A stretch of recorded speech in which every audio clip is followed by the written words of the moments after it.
It's still happy hour with John Gaskins. This round's on me.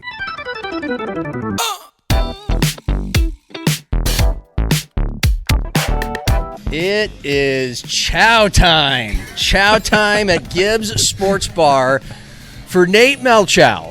Not yet a South Dakota High School Basketball Hall of Famer or South Dakota Sports Hall of Famer, but he will be someday. His dad is in the South Dakota High School Basketball Hall of Fame as a coach. As a player, 1961 Aberdeen Central State champions. So the son of a great player, brothers. You played high school ball with Josh Heupel. You were a part of some coaching staffs with a legend or two. Scott Nagy at South Dakota State, Nate Tibbetts at Roosevelt, and of course Nate eventually Sioux Falls, Washington head girls coach for 9 seasons. Correct. 3 state titles, and in 2014 stepped down to be the athletic director there, the activities director where he still is, cancer survivor, a lot of stories to tell. It's just great to see you here, that you could sneak out in the early July, Nate. Your busy administrator schedule allows you to spend an hour with us. No, great to be here. And John, our working relationship goes back about 20 years now. So it's when you were calling games when I was coaching. So kind of come full circle here and in some different roles and all of that. But happy to be here and talk some shop with you today. Yeah, I remember calling some games for you in 2008, starting in 2008 when I came to Sioux Falls on the radio, and called your state title in 2010 at Huron Arena. A memorable trip for your team certainly, but for me and friends in the media like Stu Whitney to Huron for a few reasons. But that was a long time ago, but I can't wait to reminisce about that. Some of the great players you had at Washington, some of the great coaches you've worked with at Washington as well. But, you know, the first thing is first. For one, how are you? I mean, how are you? Doing good. I mean, it's a busy time of the year now that we get back from the 4th of July, and you have that dead period, which we were talking about, from July 1st through 7th. And professionally, things kick in at this point here, too. We got a lot of activities that are resuming their rehearsals, their open gyms, their open fields, their strength and conditioning. So some people think that a school gets quiet during the summer. Not our high schools. We got a lot of things that are going on, and it's good to see. You know, we get a lot of kids that are coming through, staying active. All of our programming at Washington takes place mostly in the morning time, so kids have an opportunity to get in their work and go be kids. So, yeah, from that point, it's going well. Personally, things are going very well. Just got back from a quick vacation up to Minnesota with our family. Our kids are getting older, and my wife Sarah and I are just trying to keep track of all their activities along with the activities that we have at Washington. Got it. So where in Minnesota? Was it a lake trip? We had a lake trip. My parents have a cabin up by Detroit Lakes, Minnesota. Right. So we were, in fact, 2 nights ago, they had the big tornado in Big Floyd Lake, which was right west of them, probably 10 miles. Okay. So they had a little bit of storm damage, but the lake that we're on is Cotton Lake in Minnesota, right by there, but luckily they didn't have a tornado. Yeah. But thinking of the people at Big Floyd, because they had a lot of damage up there and a lot of cleanup and everything too. Good. Well, you were telling me that you guys get basically a week, that people in your realm of administration get a week where they make you not work, which I think is great for your sanity. Yep. And I hope you got a chance to get to Zorba's Pizza. I mean, you got to go to Zorba's when you go to Detroit Lakes, right? I didn't. This time I didn't hit Zorba's. Most every year that's a stop, but we got a couple places up there in DL right on the shoreline up there that we hit up, and didn't hit Zorba's, but that place is crazy. If you ever go to Detroit Lakes, if you've never been, you got to go to Zorba's at some point. Big pizza joint right on the lake. It's a good party. Mm-hmm. How old are the kids now? Our daughter Macy is going to be a junior at Gustavus Adolphus. Nice. She's playing volleyball there, so very busy with that. Our twin sons, Jake and Cole, are going to be sophomores at Washington.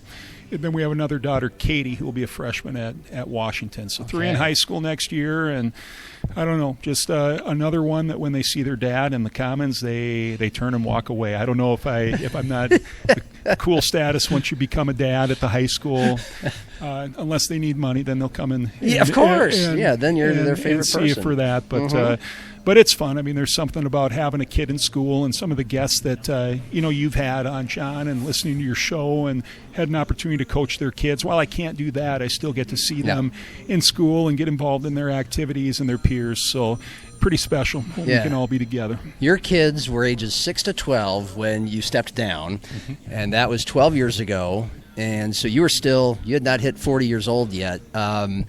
How tough of a decision that was, and how do you look back at that now that you've gotten a chance to do, I think, what you wanted to do, which is be able to have more time to watch your kids grow up? Yeah, I was relatively young when I stepped down in 2014. I was 36 years old at the time, and started at Washington in 2005 when I was 27. So 9 great years, but when it got to the end of it, it was ready for something ready to do something different. I knew that I always wanted to get into some kind of an administrative role, and had done my studies to prep for that, and ended up that opportunity. Kevin Kennedy was there as the AD prior to me, and a great mentor, and he was ready to retire. So after we won it in 2014, I think it was a day or two after, and we made that change right away. But definitely, John, there's things that you miss. There's things that you look back on, and great memories, and great players, and parents, and community, and all of that. But a little bit different in this role is that you're not with that core group maybe of kids that you're used to being around, but you're serving a lot more and a lot more activities. So very thankful to be in this role too. And to be honest with you, I don't miss the coaching that much, unless it's March and district time. So old coaches have a lot of answers during that month there. Of course they do, and a lot of stories to tell. But other than that, I don't miss the grind of that. I got 13 years in, great years, but it was time to do something different at that point. And how's your health these days? Health is good. Thanks for asking. It's been an interesting 7-8 years with that, with a couple of different cancer battles. I'm a 2-time survivor, stage 3 Hodgkin's lymphoma. So some people may know about that, some people may not, but every day is a good day, and every day is a blessing that I get to get up and be with my family and go to work. Yeah. Has it gone through it's been 8 years now. Has it been a lot of peaks and valleys? Yeah. I was first diagnosed in August of 2018, which kind of came out of nowhere, and just shocked with that. So ended up during that diagnosis going through 6 months of chemotherapy, followed by twice every 2 weeks. I would go in for my infusions, and then after that it was 3 or 4 weeks of radiation. So I actually was in remission from that until February of 2023, and I had a recurrence. Just wasn't feeling very good at that time, and went in and got checked, and they upped the ante that time, had a little more intensive chemotherapy, inpatient, where I probably did 4 inpatient sessions in Sioux Falls here, 3 days each. And then I actually went to Mayo Clinic in the summer of 2023, and had a little more work testing and more chemo done there. And then I had a stem cell bone marrow transplant. So I don't know, it was June 13th of 2023, and they called that another birthday. So we're 3 years out on that, and thankful that I'm in remission from that right now. Yeah. What kinds of, you can take us to either of the moments, either in, what was it, August 9th, 2018, or you said June 13th, 2023, but we'll go to the first one. I mean, you are a guy 4 years removed from coaching, but still right around 40 years old. You're an ex-athlete. You're in fairly good shape. In fact, I understand you had been going through a spell where you had lost about 20 pounds from just being healthy. Yeah. And then you learn about this. And what was the reaction? And what were you told about your chances to live. Yeah, it certainly came as a surprise. I had taken that summer in 18 to work out pretty heavily and get myself back into shape, and actually from that standpoint I was feeling pretty good. And I'm not shy talking about this. If it helps somebody else out, that makes all the difference. But I had a lump in my neck, just on a large lump, and I had some very, very, my skin was very itchy at that time. So I'm thinking, maybe it's allergies or something like that. Well, we did those tests, and that didn't. Those turned out negative. So I went in for a CT scan, and that's when they found out that I had some masses that were growing and in my neck and in my chest, and started chemo. Got my port put in and started chemotherapy almost right after that. So certainly a life changer. The tough part is when people are in this situation a lot of the time, I don't think a lot of the people who actually have it are maybe worried about themselves. They're more concerned with, okay, how's my family going to be? How do you break that news to your family, and how do you go through that journey together? Because certainly there's a lot of ups and downs and everything for that. So that was probably my primary concern right away, was my family, and then you start getting into your friends and your work and how are we going to take care of that. But can't tell you, John, just how supportive this community was of me, both during that time and also the recurrence that I had, and people stepping up and helping out with my work at school, whether it's taking the AD gigs. The Sioux Falls School District allowed me to work at that time too, which was probably some of the best medicine that you can have. I mean, how can you not come into a school and be around kids and not be re-energized and just being around the kids and still being able to be around the activities when I could get there. I'm just thankful. And then just being around the day-to-day. And I mean, if I'm sitting there in treatment, pulling out a laptop and still being able to converse with coaches and my colleagues and everything. So I'm really thankful that I was able to work through that, and I don't know, a little bit of a point of pride too that I was able to do that. Sure. I'm guessing did that help take your mind off of things? No question. Okay. No question. And my nurses, whether here in Sioux Falls or over at Mayo Clinic, they'd come back and they just start laughing, and they're saying, well, you're on your laptop and working again. And I'm like, I mean, I can go through some of these treatments, but I have to have something to keep my mind off it too, and a love for what I do in this position, and the work that needs to be done and the day-to-day stuff. Was still able to do that. I had a lot of help from a lot of people, and our fellow administrators at Washington and in the district to help me through that time. But I'm just happy that they still allow me to have my feet in the water, so to say, and continue to work. Well, yeah, and Kevin Kennedy, the athletic director that came before you, who retired to make way for your opportunity, came back, right? Came back out of retirement to do some of the old gig again. Oh, so thankful for that. And Kevin's one of my big-time mentors in the AD world, and he was. It was awesome that he took the time to come back, and we were in good hands because he's seen about everything, and he came back and took that over the events piece over for close to a whole school year for me. Yeah.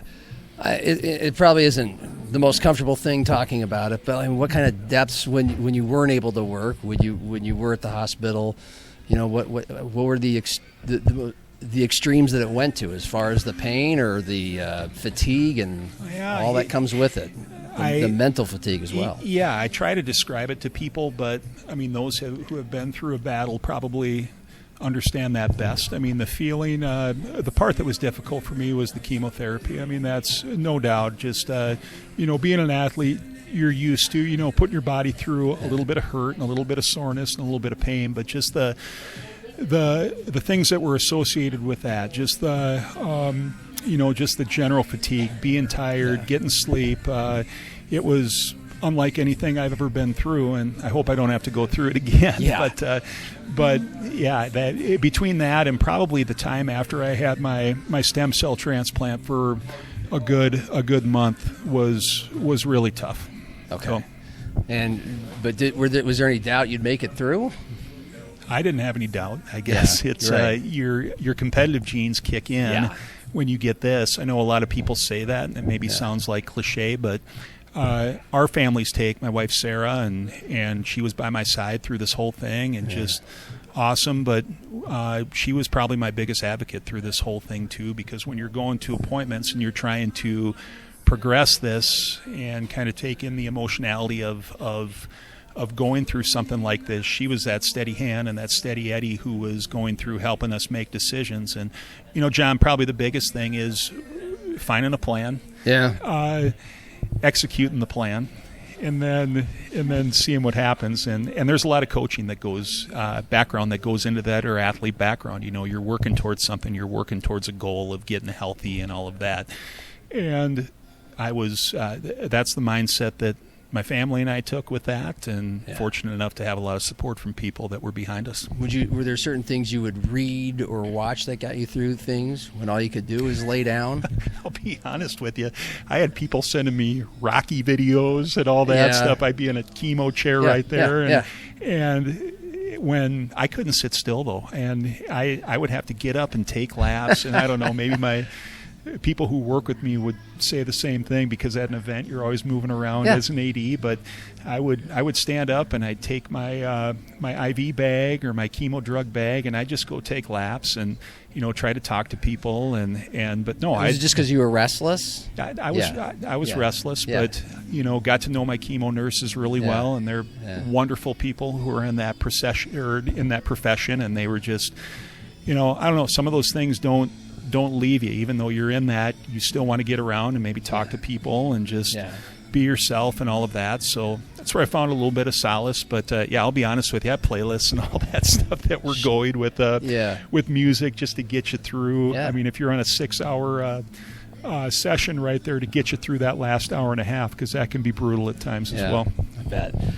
Well, it does sound like the whole athlete in you really helped. You should be. I mean, just thought pops into my head. They should have cancer coaches. You would be a good you'd probably be a decent one at that, for people who weren't as well adjusted and ready for that sort of thing as you. Because and there is actually some coaching that goes into that. I mean, officially maybe not one, but a lot of people that I've met along this road, and people that are going through something similar or looking to get major medical treatments and decisions, I've had the opportunity to visit with and maybe expand that with some of the the people that I know or whatever that may be, just being there to help. And I always say that if people have questions, I'm open to talking about my journey. If it helps somebody get through something or help maybe an expectation or whatever, it's all worth it. The last one I have in this realm is the first football season. So like 2 or 3 months, correct me if I'm wrong, after you were diagnosed, there was a game in Aberdeen, Washington. The school you worked for was visiting Aberdeen, the school you played for. They had a blackout cancer night. And then a couple weeks later, this was several months after the Philly special play in the Super Bowl, the Eagles-Patriots game in Minneapolis of the Philly special. Chad Stathem's the head coach at Washington. He runs the same play, but he called it Chow. And the quarterback who got to score the touchdown, Jade Johansson, raised the ball to the air. And I don't know if you knew what was going on at that time, but in both of those cases, what did that mean to you? I just, blessed. You feel pretty special moments. Not only I still Aberdeen and the hub, I call it the hub city, has meant so much to our family through the years, and just the connections and family and friends and everybody that we have up there, for them to take time to support. And I actually wasn't at both of these events because I was in treatment at the time, but my parents went, and I know that my brothers went to Aberdeen because I couldn't be there, and that was a really, really special night. Hats off to Gene Brownell and Don Seiler and that crew for helping with that. But then Statham told me something was coming on that Philly special play. Okay. And, so were you watching that game live somewhere? I was watching it online. I think I was at home after a treatment, and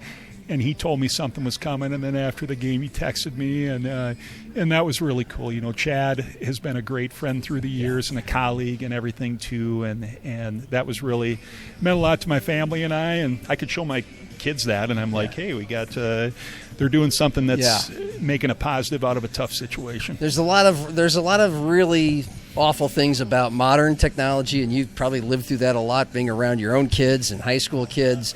But those are a couple examples where that's good to have, right there for you. It comes back stuff that was captured that you got to see because you couldn't physically be there. Well, and even when you're going through something like that, you talk about the technology and the text, and maybe we had like it was a Facebook page my wife put together so people could keep track of you. But going back to what you said to get you through some of those things, I would just look through my phone and the text messages and the Facebook messages that people were putting out there. I mean, it was like, let's go. I mean, let's it was like coaching in a big game and get ready and get some encouragement and get through. So modern technology has its interesting things, but also it allows you to connect with people too. Love you. Well, so glad you're healthy. Oh, thanks, and John. happy. Appreciate and we're it. in the clear of that. Well, and John, you were a person that was checking in on me both of those times too. So, just going back to our working relationship and calling games and basketball, there's things that are bigger than in life right there too. And you were one of the people that was reaching out to me. So I won't forget that, and I appreciate it. Well, of course. I mean, you're an easy guy to reach out to and root for. You seem to have at least pretended like you enjoyed the Saturday morning coaches' conversations on the radio. It's been a long time since we've done that together, but I did. I haven't been able to talk to you every week for the last 15 years, but we run into each other just enough now. And that was like Saturday morning fellowship there. We'd come there and we would be at it was a free breakfast, so coaches love free food, so you go. You think coaches love free food? Imagine the lowly paid media. So we would go there. Hy-Vee, the Hy-Vee brunch buffets. Yes. But we would all gather, all the boys and girls coaches. And by the way, this was circa 2008 to 2011. Correct. Yeah. And that is where you got your scouting reports. I mean, that was before huddle and all of that. And you're talking to coaches, and what a great fraternity to be in here in the Metro Conference, and coaches that I think Culsrud might be the only one who's still going from that crew. But just a great place for us to meet and talk and share ideas. And as coaches, you're going through that same grind. So here we are on a Saturday in late January, and you're trying to get to February and just get through another month. But we had that FaceTime together, and that was special. You did like it because, of course, it was cool for us, the guys that got to interview you guys. We liked doing that. I'm not going to lie and say I loved getting up early on Saturday morning to go to any work of any sort, but did get a free breakfast out of it, as you mentioned. You guys are used to getting up early all the time anyway, so I don't think it was anything. But part of us felt like we were kind of dragging you there because you had just coached and maybe you got a chance, taking away your family time or rest time or whatever on a Saturday. But, yes, from my perspective, it still was enjoyable. You guys looked like you were having a good time talking to each other because we thought maybe, of course, I'm a young broadcaster at the time, so I just thought, these guys really want to, they're all opponents. They're all, but you mentioned it's a fraternity, so you kind of yell. It is. I mean, we might go over to Roosevelt or go to O'Gorman and get our butts kicked on a Friday night, but I don't know. Part of going through a season 2 is showing up and facing the music sometimes. Maybe your pride was a little hurt because you got beat the night before, but if there's one thing my parents taught me, it's you get up and you face the music and you move on to the next thing. Yeah, we always appreciated that. And so I guess you gave us a nice segue to go back to growing up in Aberdeen, which is such a sports loving town, and the image everybody, at least I have, when you think of Aberdeen, is Class B boys state basketball tournament every year, but just great basketball in general. I mean, this is a big high school basketball state. You're a big part of its history. So is your family. Now you're doing a podcast about it, the State of Hoops podcast with Todd Schlakeway.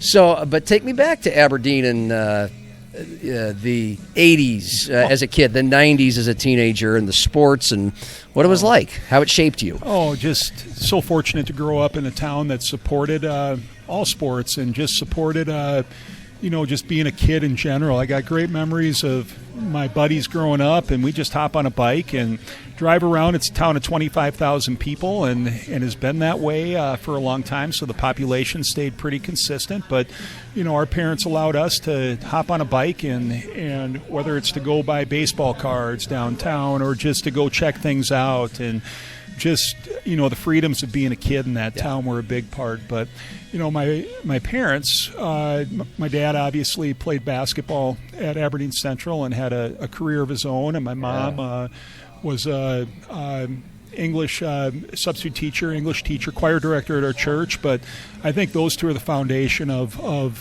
what my brothers and I would say growing up. I have three older brothers, Eric, Peter, Mark. Those three brothers were my heroes growing up because Mark, the closest nearest to me, is 7 years older. So they're 11, 9, and 7. You were the baby. I was the baby. Whoa. And so some of the best lessons were probably just going out in the driveway, and we had an attached hoop to our roof, and getting my butt kicked by my brothers or my dad, and then that's those are probably the first memories of playing basketball. What was your dad like as a guy who was a big basketball star when he was younger, and obviously he's raising some basketball kids? Was he tough? Did he give you space? How would you describe that? My dad and mom kind of gave us space to pursue our own interests, but they had a couple of requirements for us, for all four of my brothers, is that we were going to be in something in music, which we were all the way through. And why was that? Why did they require that? Both of my parents have a background in music, actually. My dad, even through his basketball career, what a lot of people don't know is that he was injured in college, which ended his playing career, but he went off to sing in the St. Olaf Choir, which is where he went to school, and that's a world-renowned concert choir, and he was a part of that. And my mom was in the choir as well too, and she's choir director by nature. So their most famous alum is Rose Nyland from the Golden Girls. Well, so of course, that's going back to the 80s. St. Olaf. One, but, anyway, sorry. But that was they had two requirements: that we were going to be in music and we were going to run track. So kind of rounding things out, I have two brothers who were amazing musicians as well, and we got our background in that, but we also ran track, and my dad always told us we were going to do that because you can't fool anybody on the track. You might be able to get into a team sport, and if I have a bad game or I miss a screen or maybe I miss a rebound, people aren't going to notice, but I might have been one of the tallest mid sprinters to middle distance guys who wasn't very good in track, but at least we were out there learning something and learning to get tough. So great lessons from our Did that feel parents. awkward out there as a middle sprinter at 6'8"? Gosh. So one time my buddies volunteered me to run an 800 at the old 4-star meet in Aberdeen, and I was late for practice one time, and all of a sudden I come in and they're like, "Well, you're going to run the 800," and I'm like, "Oh my gosh!" And that's John. You talk about taking some of the well once, and that was it. But I learned a lot. I mean, I would run primary 200 to 400s. Like I said, was not very good at all with that, but. It allowed me to be around different people, be coached by different people. And when I got on the basketball court in the summertime, I always felt a little faster because, you put that in the back of your mind that, hey, I was out for track. I was running in 40-degree weather. How come I can't run a floor fast there, too? So athlete mentality with that a little bit, but not a memorable track career for sure. What was the instrument that you played? Was it piano? I played sousaphone, a tuba. Okay. So played a sousaphone for... my first 2 years, and then we got really fancy in the Aberdeen Central band, and I had a flip tuba. Oh, wow. That I played. Loved it. 6'5", 6'8" guy walking around with a tuba. And 20-mile-an-hour winds were not good when you got into those. Why did you pick that? Just something different. I think all my buddies wanted to play, trumpet or saxophone or something, and I'm like, I'll just go I'll be a tuba guy. My oldest brother played tuba too, so I think we had one that was around. Were you good at the tuba? I was okay. So I actually continued to play. I'd come back in college for like a Christmas service, so they had me come back and play in a couple of those sometimes. But it's been 25 years for that since I've played. But it was It was fun, but you learn as many things in music, I bet, as you do in sports. You know, the discipline, and I think that's helped me in this position now to maybe understand that a little bit better. While my background going through college is athletics, but just having that foundation in fine arts. And having siblings and parents that were very supportive of that, involved in that, has helped. You know, that's. I'm glad you brought that up, because I still say athletic director. That's what we usually say, because we think of the sports. But you guys are all activities directors, so give us just a glimpse into, like, you know, that you're a part of their lives and curriculum or events or whatever. We don't really hear about that. We always hear about the sports. Yeah, the sports are probably, you know, sometimes some of the more visual piece, just because of the amount of sports events that we have. Yeah. But we also are overseeing fine arts and just the wonderful talented kids that we have in that, coaches and programs. And I mean, you look at Washington High School with our choirs, our bands, our orchestras, our oral and terp, our debate. I mean, we got kids who are lights out and doing great in those fields as well. And it's been fun to be able to work with our coaches. We got some great coaches and leaders who are working with kids, and also just getting to know some of those kids. Different when you're coaching basketball. I mean, you might have had some of these kids in the classroom, but once you're involved in their activity, you get to know about it a lot quicker. And they probably expect or appreciate having the activities director at their plays or choir concerts or band concerts as much as the basketball and football players do. No question. And just being able to be a part of that and having variety, and even in the day-to-day work too, outside of the events, just the broad spectrum of kids and coaches and interests that you're working with has been no 2 days are the same. Yeah. And any AD would tell you that. Yeah.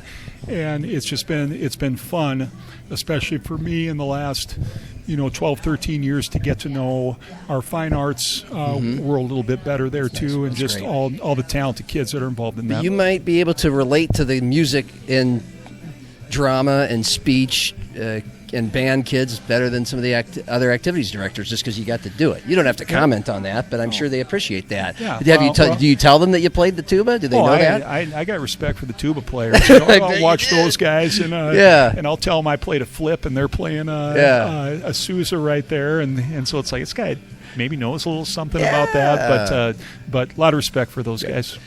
So back to Aberdeen in high school, and look, there are stories galore that I'm sure you could tell, but in lieu of time, you had an older brother, Mark, who was a part of a state tournament team or title team in '88. Correct. You got to go watch that at the Sioux Falls Arena. I'm sure it was full and rocking back in those days in 1988. He's 7 years older than you, so you're probably 10, 11 at the time. I'm sure that wet your whistle. And again, and so. You get to reach the state finals as a sophomore in '94 for Aberdeen, and you were teammates with Josh Heupel, the current coach at the football coach at the University of Tennessee. Of course, he was Did he win the Heisman? Did Heupel win the Heisman? Josh would have been, and I'll call him Hype. That's what he was called. But he was the runner-up to Chris Wenke. That's right. Thank you. But in the end, he terrorized Nebraska one year. I remember that at Oklahoma. Yeah. So. And while he didn't win the Heisman that year, they turned around. They beat Florida State and Wenke in the national championship game. Bob Stoops' second year. Yeah. Correct. Yeah. So, what was Josh like as a basketball teammate? Because, by the way, football, you tore your ACL freshman year. Yep. So that was it for football. Poured it all into basketball. What was Heupel like as a basketball teammate? Josh was a talented basketball player. I think he would be one to tell you that. I mean, his interest in hoops. Obviously, he's a football guy, but even back then, he had just a vested interest in that, and a talented player. He's a lefty.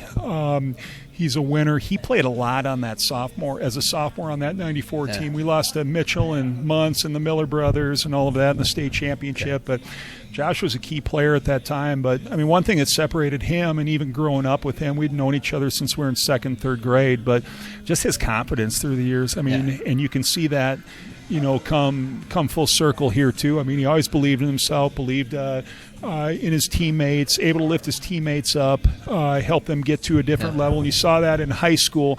And then things kind of went full bore when he went to Oklahoma and did everything that he did there. But he had to work, I mean, even to get to Oklahoma. His journey, I mean, having to go through some adversity in junior colleges. But there's one thing I'd say about Hype, and this is as a basketball guy, and I can say this as a post player. He's probably the best post passer that I ever played with, and that's one thing that people don't look at, because I look at post passing in today's game. You don't see hardly anybody throwing a wraparound bounce pass where that post can get it, chin it right on the block at the hash.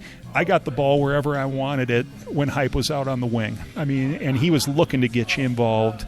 And he'd probably laugh when I'd tell him that, but it's a little thing. And when you coach, you realize how big of a thing that is, even though it's a little thing, just to be able to make it easier on your bigs. And he was a talented passer. He's just one of those guys that he was almost one play ahead too, where you better be ready to get the ball and all that, but very talented basketball player.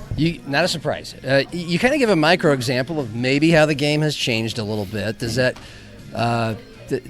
whether you're watching high school or college or the pros, does that frustrate you? Have you seen a diminished amount of skill when it just comes to things like that? Not athleticism, not ability to put the ball in the basket or even the pass well, but little nuances like that. Is there less of that in today's game? Well, I think there's some of it. I mean, the game right now, and anybody will tell you, everybody's bigger, they're faster, they're stronger, and there's truth to that. I got buddies. It's our 30-year anniversary or our 30-year class reunion coming up in a couple weeks. I know, I've got that next year. I'll have a couple of my getting there, Gaskins, but I'll have a couple of my buddies that will come up. You know, we could beat these guys and we could do that. And my first answer is no, we couldn't. I mean, we might be able to take advantage of some of the skill things, you know, the passing, the fundamentals, setting screens. That's one thing that we did well too. Guys. Yeah, exactly. But we're not going to be beating these guys laterally or vertically. And kids nowadays are just so much bigger,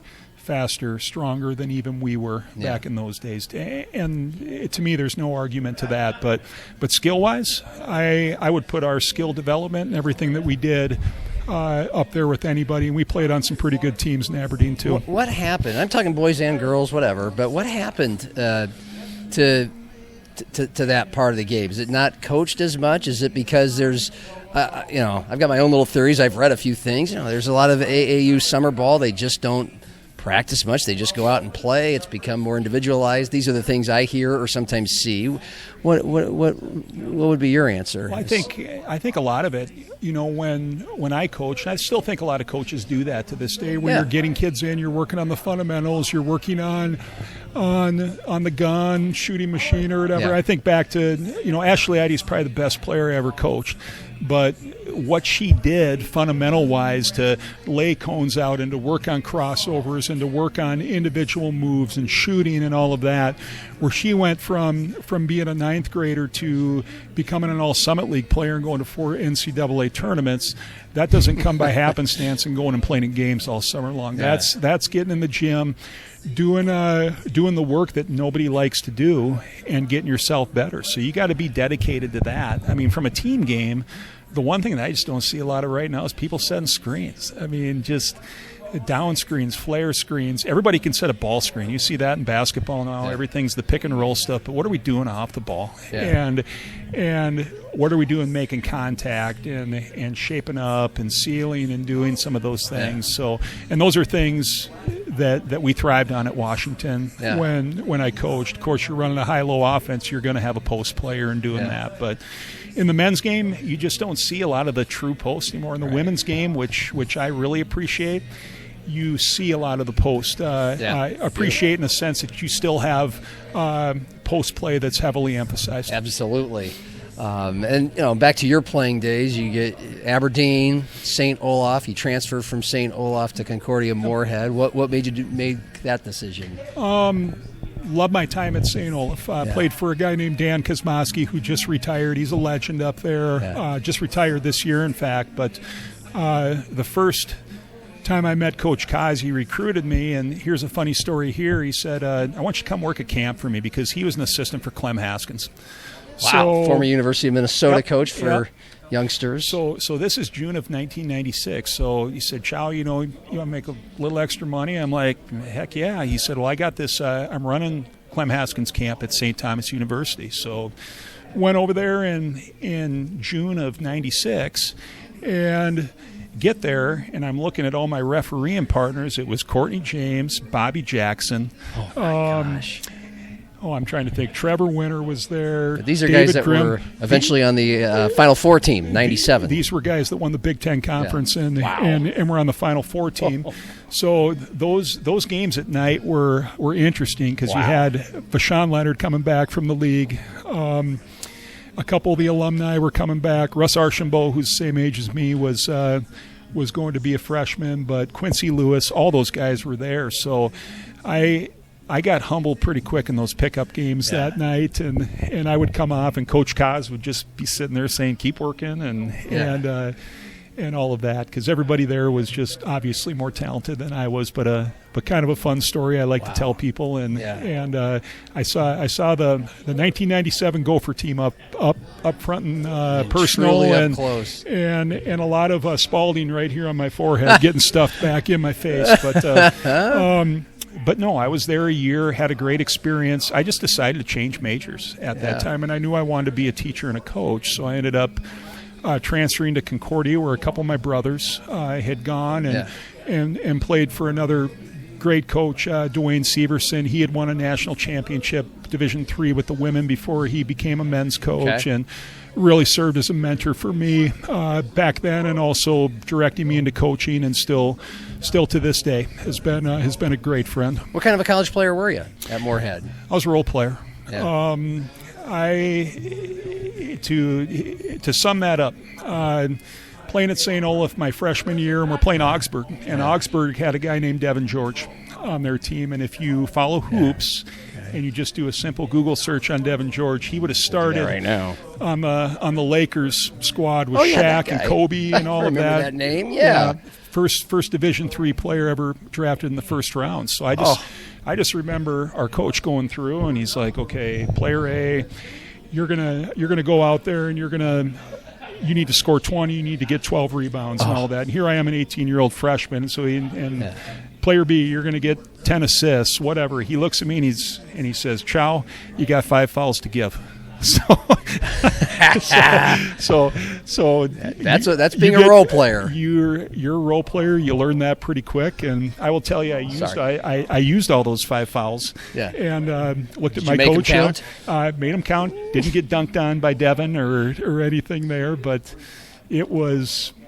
Yeah, you go to that different level and you learn how to pick up a new role and what can I do to fit in. And I wasn't a star player in college by any means. I was a role player, but learned a lot about leadership. I had a couple injuries in college, knee injuries that I had to go through again. So a little bit of adversity and coming in and out. And I was a guy that started some games. I was a guy that didn't start a lot of games, but I think that helped a lot in my coaching, where you can understand the players and their roles and all that, because you get a lot of superstar players who've never had to go through some things like a lineup change. It helped me understand maybe some of those players that do the dirty work and have worked their way up, and learn to appreciate that a lot, because my career wasn't spectacular in college, but I played 4 years. I was an off and on starter and was a part of some fun teams and great teammates and good wins. But I'm guessing that whole role player stuff played a part in having some Midas touch with some kids, with some players of yours that maybe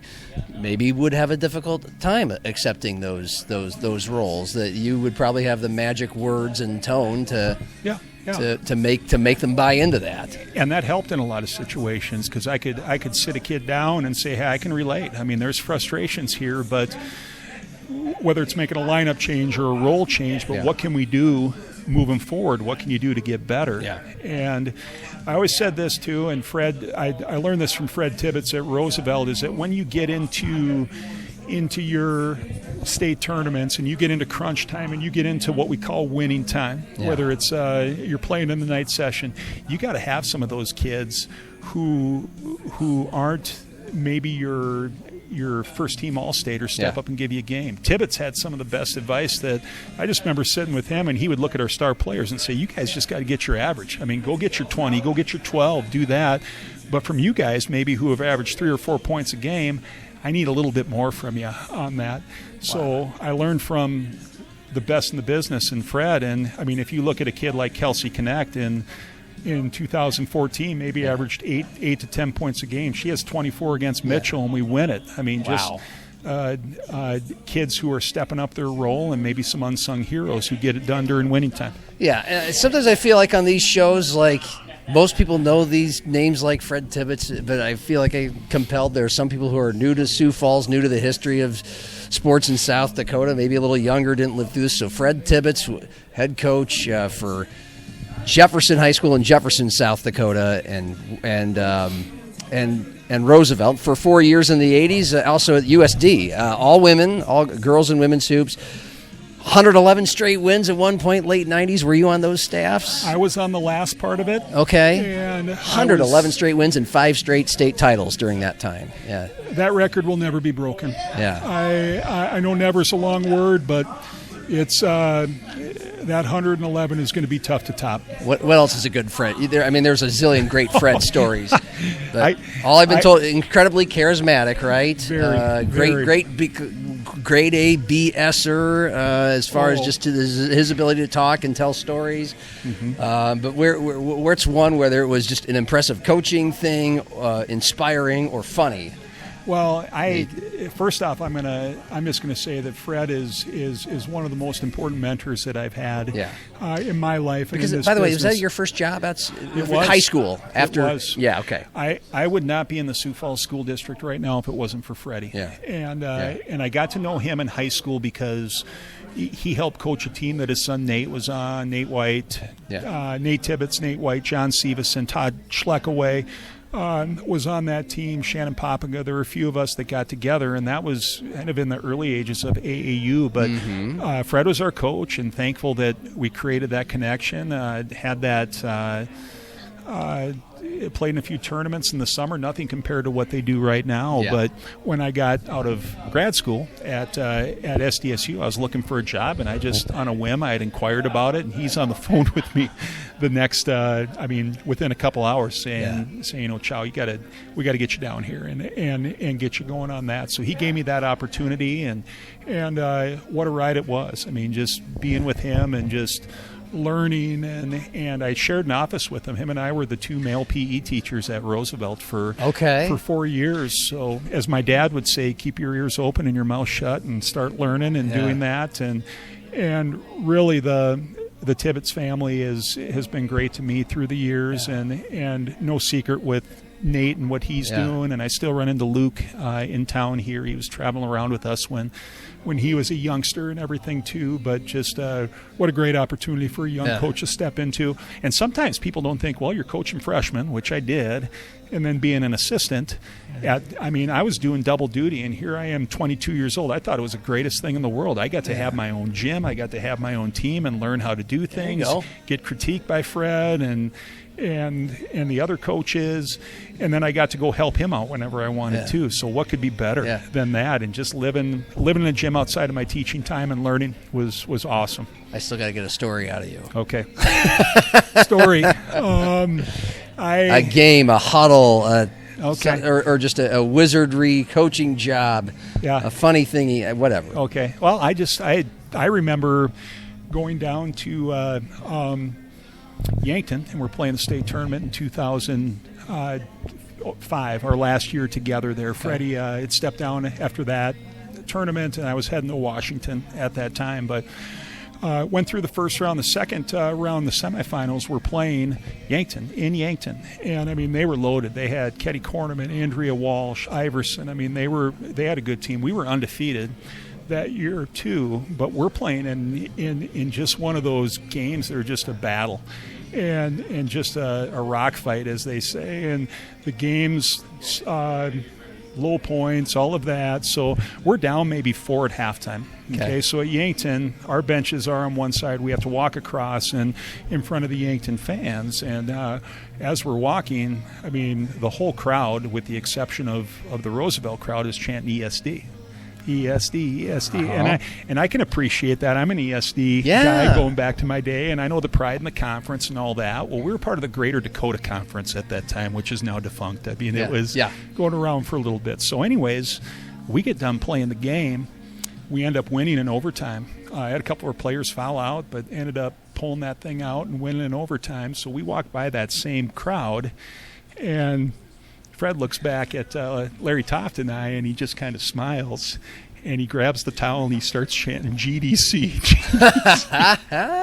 And I think Larry and I grabbed Coach pretty quick and said, we better get out of here with that one. But that was memorable, and all of that, and just, the pride with the two conferences and the rivalry and all that. Like I said, I can appreciate that being an ESD guy and growing up in that atmosphere, but knowing the rivalry between the Sioux Falls and some of the other schools in the state.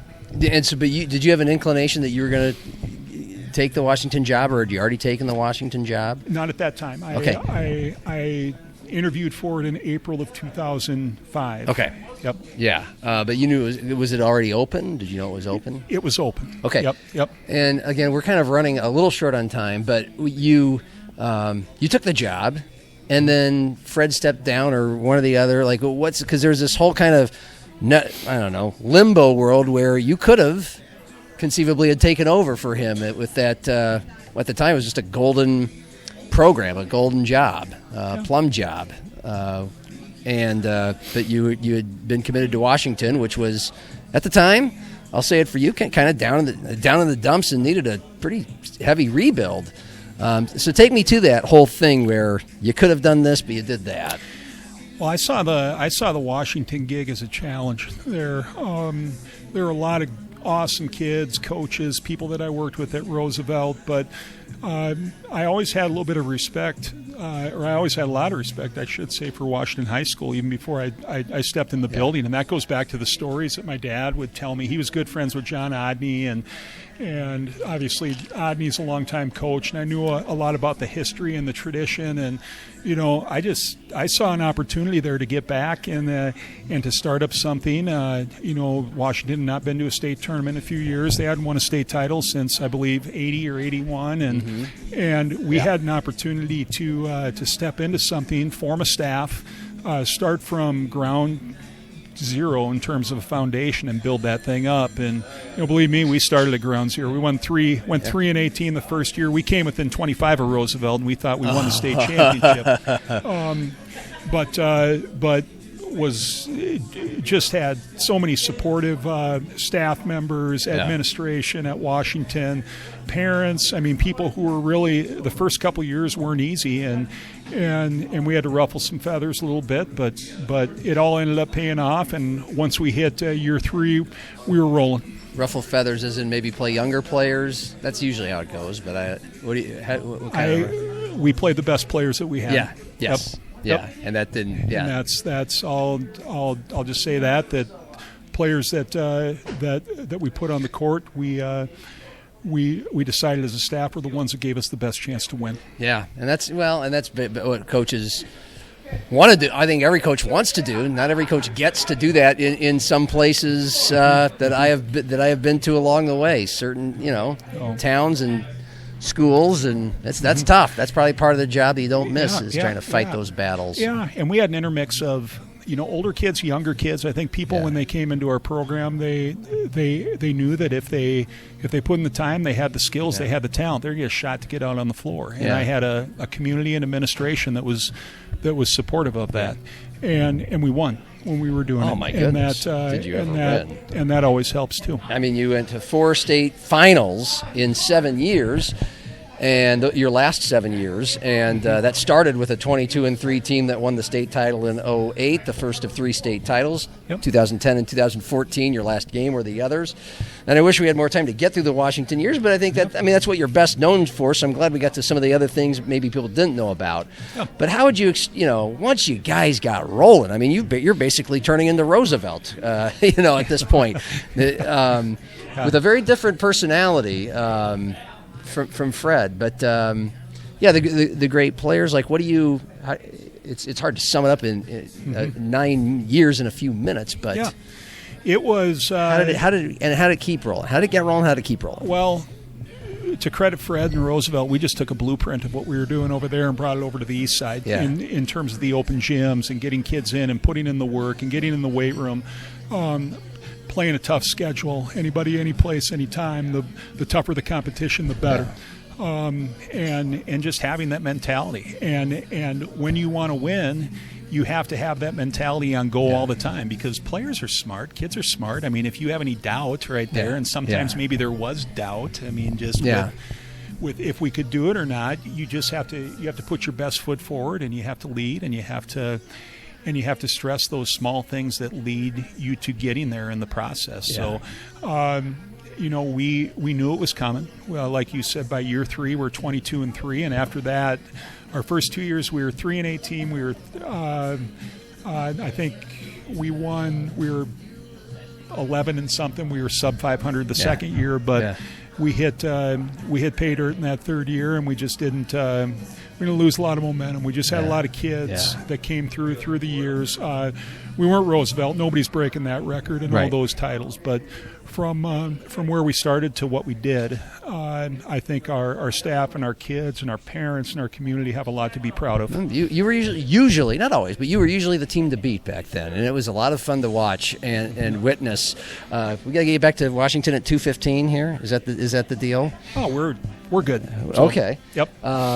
Because you've already mentioned Ashley A.D. may have been the best player you've ever coached, and so who are some of the other girls? Not just the ones that propelled you there, but were a joy to coach. The ones that make you actually miss coaching, that part of coaching. I would be just remiss to. I mean, you feel like this is like an Oscar speech. You don't want to leave anybody out. Okay. I need my card like you have there to mention everybody. I've got Heidi and Walter, Rachel Walter, and Sadie Strotsberry, and Elise Benson. Ellie Benson. Ellie Benson. Sorry, I called her games a long time ago. Sorry. Yeah. And some of those kids are probably the bigger names that maybe have come out in terms of Heidi, and then Rachel Walters was a fabulous shooter along with Sadie Stotsberry. Both went on to college careers, and Ellie playing volleyball up at South Dakota State. But there's just so many of them. Each team, I mean, one thing I think that we're proud of at Washington is we took 3 teams with 3 different personalities. Our 08 team, and then our 10 team, and then our 14 team all had different players. It wasn't just like it was consecutive or back-to-back-to-back. We had 3 different personalities on those teams, one playing man, one playing zone, one playing 5-out offense, some playing high-low offense, and we figured out a way to do it with those group of kids. And, going back to what I said, too, I could tell stories about some great performances, but some of those kids that took on that role of getting a couple minutes and just accepting that role and being a part of winning basketball is just as important to me as maybe your headliners who are scoring 20 plus. But Ashley Heidi was special. I mean, we mentioned her. That's probably I will say this, the most talented player that I coached and the hardest worker, and she was the model really for our kids coming up and then the kids following. She actually coached with me, I think, my last year as a volunteer after she got done at SDSU with a great career there. But just somebody, and a lot of our kids modeled that, would come in, work hard at open gym, be a leader, be almost a coach's messenger on the floor, and be able to put that in all aspects of our program. 2014, you knew, and I remember Stu Whitney writing it when he was covering high school sports, the old newspaper, that was not a well-kept secret. That you were probably going to. Kevin Kennedy was retiring, and you might be sliding into that role. So you knew this was going to be your last game. And I wasn't here. I was not living, and so I didn't do that game. But what can you remember about that night, knowing this is it, chance to win the state title, go out on top? To be honest with you, I didn't think about it too much. You get kind of into the dells of a state tournament, and you're just figuring out how can I win the next game. Yeah.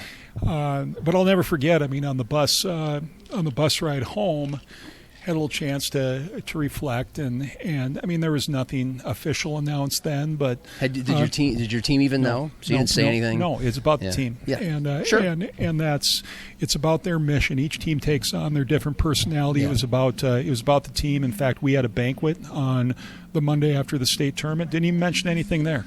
At the end of the banquet, I just told them we're going to meet the next morning at 7:30 a.m.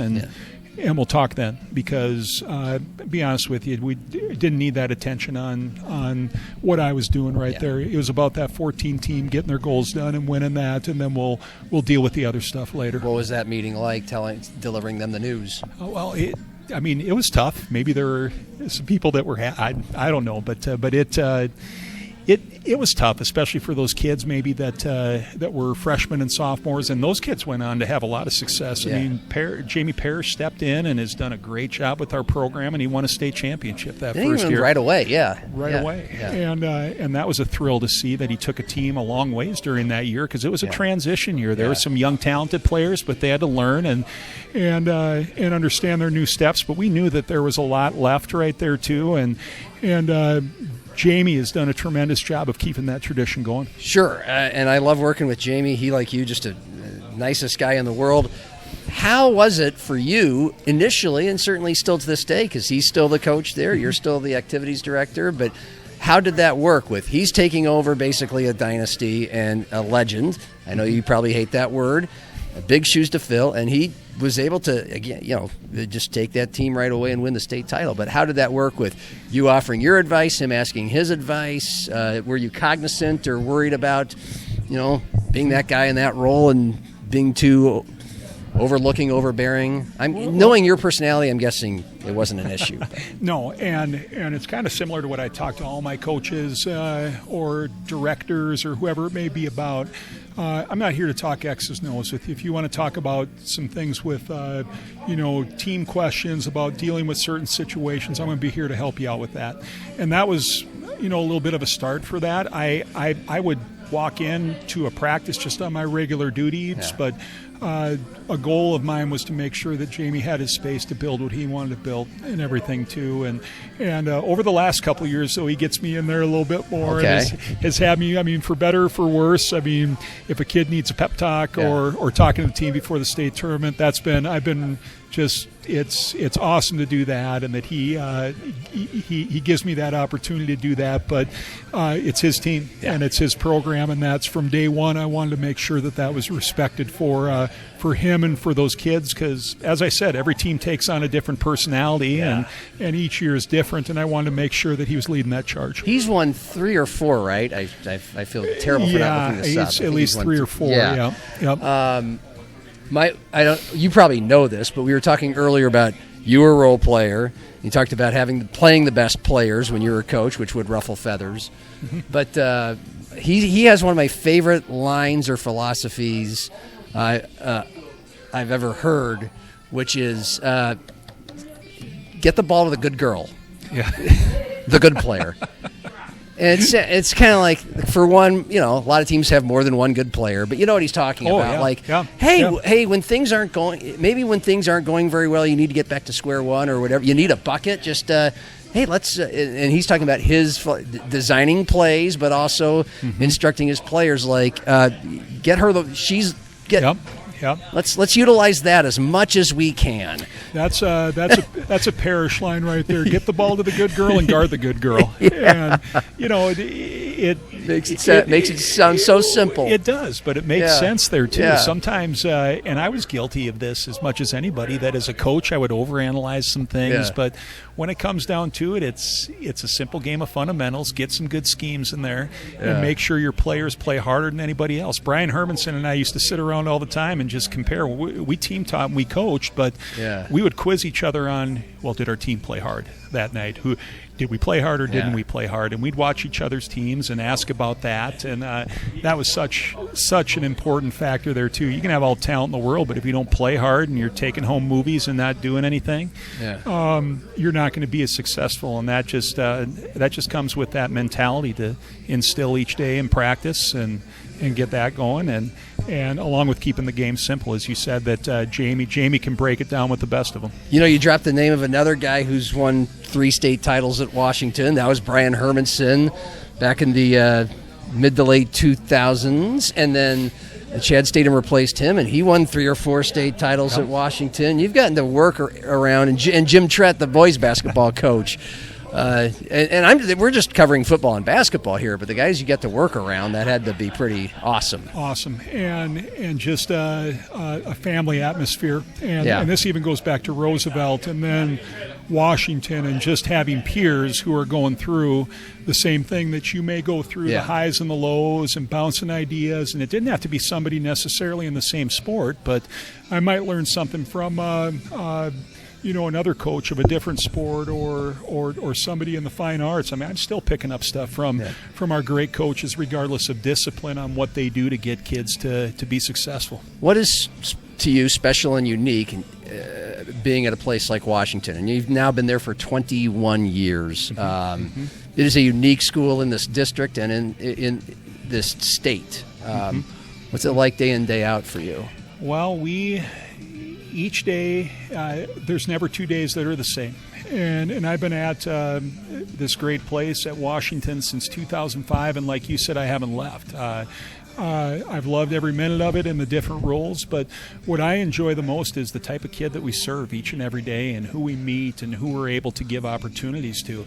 And we have kids from all different backgrounds. I mean, a lot of diversity, a lot of socioeconomic differences, just kids from all different backgrounds. But at the end of the day, we come together as warriors, and we live by our circle of courage. There's not 5 different mission statements at Washington. It's that belonging, mastery, generosity, and independence. You see it all over the place, and nobody is perfect, but we have a great staff that steps up every day and ready to carry that on with our kids. And we just the community out here is special. The East Side is special, and it just we are a big school, but we still have a lot of those small town aspects in there. And if you look at our activity leaders, a lot of them have small town backgrounds, so they bring that into a bigger school. Not everybody, but a lot of them do, and they bring that into a school like Washington. I mean, think for a guy who grew up in a place like Aberdeen, kind of a little more rurally, a town of 25,000. So we're not talking about the sticks there, but still. 25,000, predominantly white, and then you come and you've been at Washington, a place that is probably the most diverse school in the state, and in the city it has probably easily the highest population of kids that come here from other countries. Yep. I would imagine you're in education, you're learning as much about the world by being at Washington as anybody else in this town or state probably does. No question. This is our community, and this is who we are, and we have people from different backgrounds and all over the place, and I appreciate that. I mean, you talk about Aberdeen, but I learned that from my dad. I mean, in retail at the furniture store we didn't get to the furniture store. Glad you brought that up. All those years, but he modeled it for our family, because he would have customers of all kinds of backgrounds come in, and he'd meet them where they're at. It might be somebody who's coming in to buy thousands of dollars worth of furniture. It might be somebody who's coming in to spend under $100 because they're having a tough time affording that. He treated everybody the same, and he treated everybody with respect and modeled that. I can't believe the parallels in education and coaching that I take back to, just watching my dad and how he operated. Yeah. Does it sometimes hurt your heart when you see this day and age some attacks on groups of minorities, people from other nations that come here or other places? That just seems to be more prevalent out there in our universe. Does that hurt your heart knowing what you actually know? Yeah, I mean, I'm fortunate enough to be a part of a place that where kids can come in, and we serve just a wide population of our community. Yeah.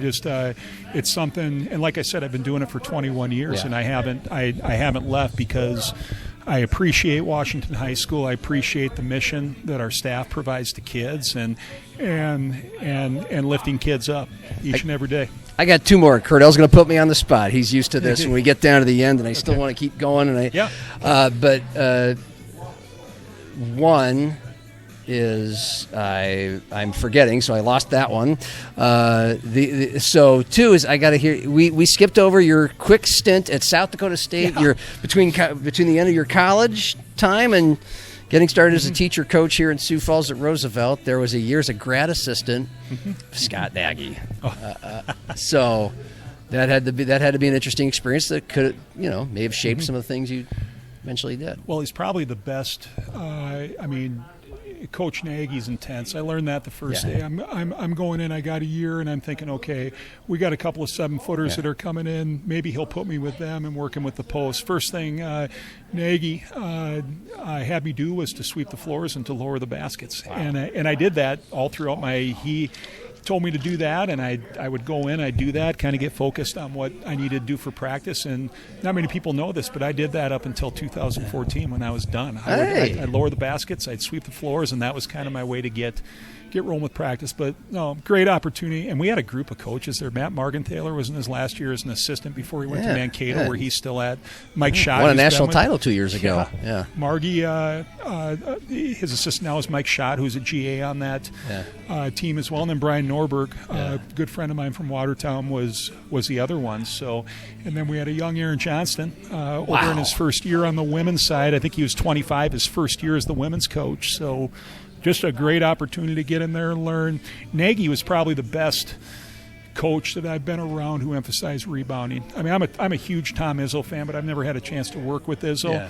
But Nagy's rebounding drills were off the charts, and something that he emphasized. He always said, I can tell how hard a team's working by looking at their offensive rebounding.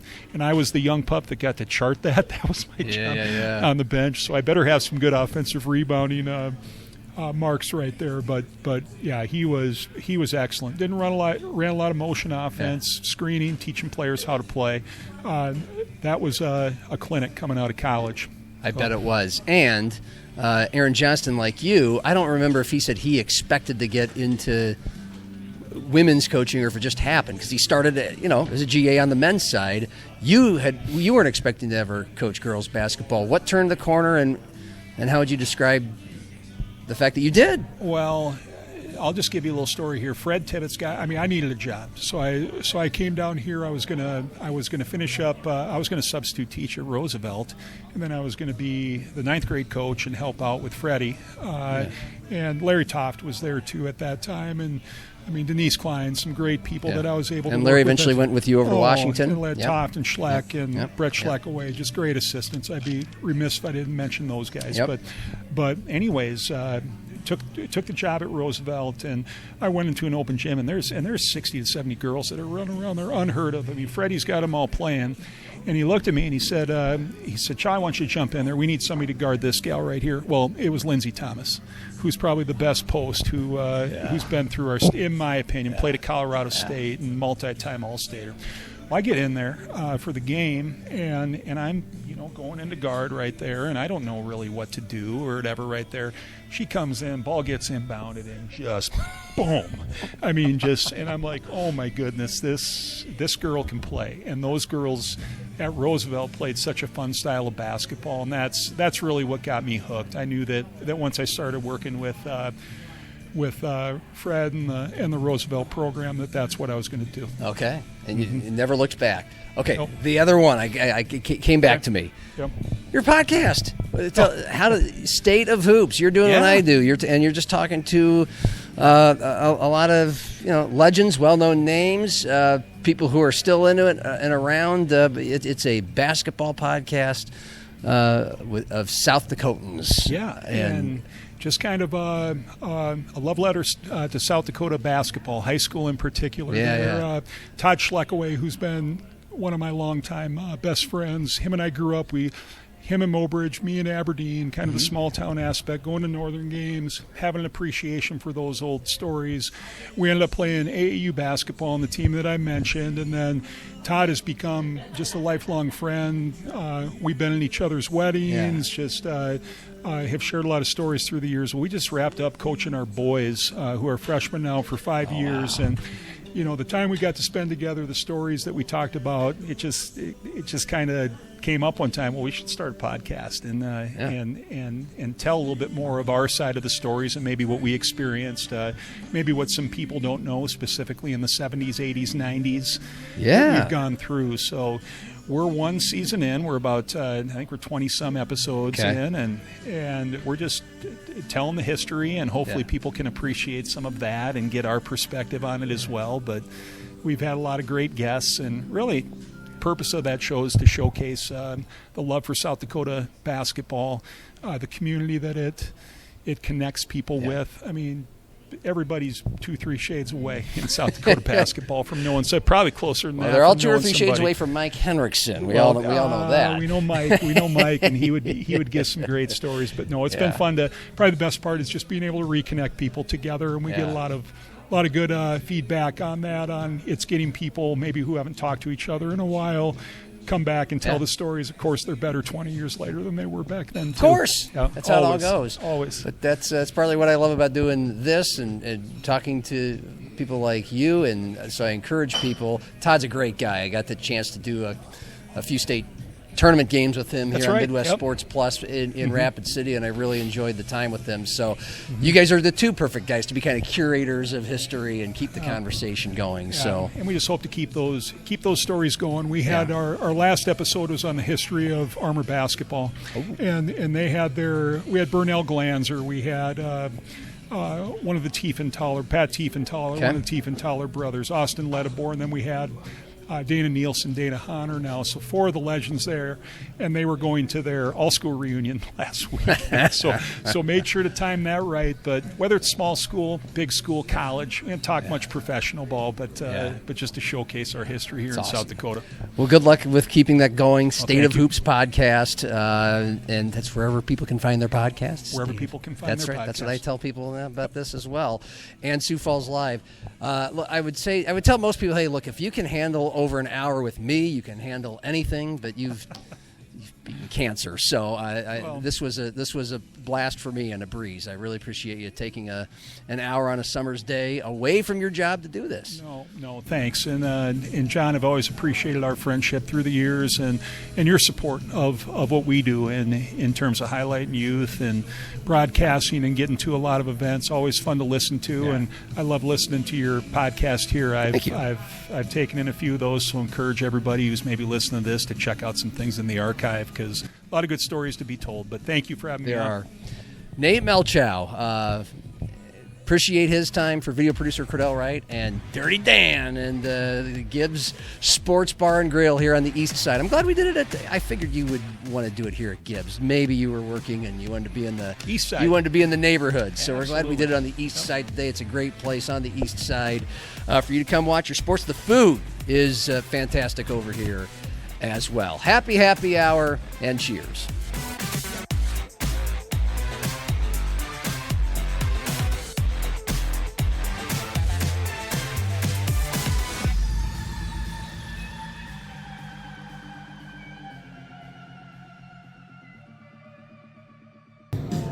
You need anything else, John? No, I think I'm good, Greg. I think I'm going to tap out. All right. Have a good night.